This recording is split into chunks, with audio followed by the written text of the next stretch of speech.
لمحے میں، اور مجھے وہ شعر یاد آ رہا تھا جو کسی شاعر نے سیدنا حسین رضی اللہ تعالیٰ عنہ کی شان میں کہے تھے، جب کربلا کی میدان میں ایک طرف تیر و تلوار، اس کے سائے میں انہوں نے تلاوت کلام اللہ کی تھی۔ کسی شاعر نے کہا تھا، پڑھو درود ان پر ہر دم لیاقت ہو تو ایسی ہو، پڑھو ان پر درود ہر دم لیاقت ہو تو ایسی ہو، نبی نانا علی بابا شرافت ہو تو ایسی ہو۔ سرے نیزے پر حضرت نے سنایا یوں کلام اللہ، سرے نیزے پر حضرت نے سنایا یوں کلام اللہ، ملائک بھی وہ حیران تلاوت ہو تو ایسی ہو۔ سامعین باتمکین، یہ ہمارا اور آپ کا عقیدہ ہے، جہاں جہاں خدا کی خدائی، وہاں وہاں مصطفیٰ کی مصطفائی۔ چنانچہ کلمہ اذان میں، کلمہ اقامت میں، کلمہ طیبہ میں، جہاں کہیں بھی دیکھو اللہ رب العزت اپنا ذکر فرماتے ہیں، ساتھ ساتھ جناب محمد رسول اللہ صلی اللہ علیہ وسلم کا بھی ذکر فرماتے ہیں۔ ہمارے مجالس و محافظ کا یہی دستور رہا ہے کہ اللہ رب العزت کی مدح سرائی کے بعد جناب محمد رسول اللہ صلی اللہ علیہ وسلم کی شان میں بلہائے عقیدت پیش کیا جائے۔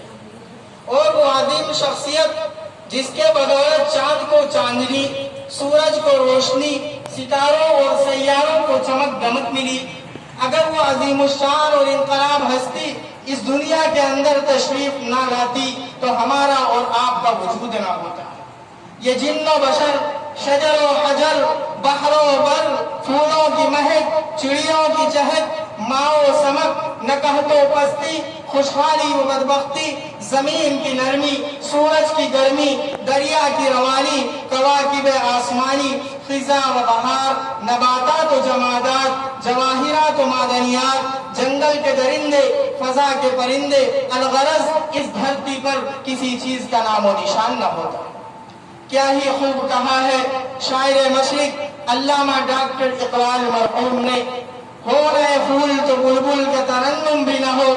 ہو نئے پھول تو بلبل کا ترنم بھی نہ ہو، چمنے دہر میں کلیوں کا تبسم بھی نہ ہو، یہ نہ ہو ساقی تو پھر میں بھی نہ ہوں تم بھی نہ ہو، یہ نہ ہو ساقی تو پھر میں بھی نہ ہوں تم بھی نہ ہو، بزم توحید بھی دنیا میں نہ ہو تم بھی نہ ہو۔ پھر ہماری کیا مجال کہ ہم اس عظیم شخصیت کی کما حق قبول تعریف کر سکیں۔ غالب نے کہا، ہم نے حضور کی تعریف کو اللہ پر چھوڑ دیا ہے، کیونکہ وہی ایک ذات ہے جو حضور کے مقام و مرتبہ سے واقف ہے۔ غالب جیسے شاعر نے جب اپنے عجز کا اظہار کر لیا تو ہم جیسے مغلوب کا کیا حال ہوگا اور ہم کیا کر سکتے ہیں۔ کیا ہی خوب کہا ہے کسی شاعر نے، کوئی بتائے تو کیسے بتائے،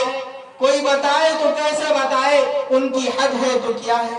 ہم نے اپنے بڑوں سے سنا ہے صرف اللہ ان سے بڑا ہے، اور لکھنؤ کے نامی گرامی شاعر میر انیس نے کہا ہے، میں کیا ہوں اور میری مدح کیا ہے اے شہنشاہ، میں کیا ہوں اور میری مدح کیا ہے اے شہنشاہ،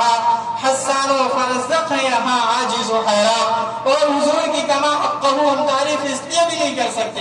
کہ تعریف کے لیے جو الفاظ و حروف ہیں ان کے حسن و جمال کی جہاں انتہا ہوتی ہے، جمال محمد کی وہاں ابتدا ہوتی ہے۔ اس لیے اگر ہم چاہتے ہیں کہ حضور کے حسن کو سورج سے بیان کریں تو اماں عائشہ کا شعر یاد آتا ہے، لنا شمس وللآفاق شمس، لنا شمس وللآفاق شمس،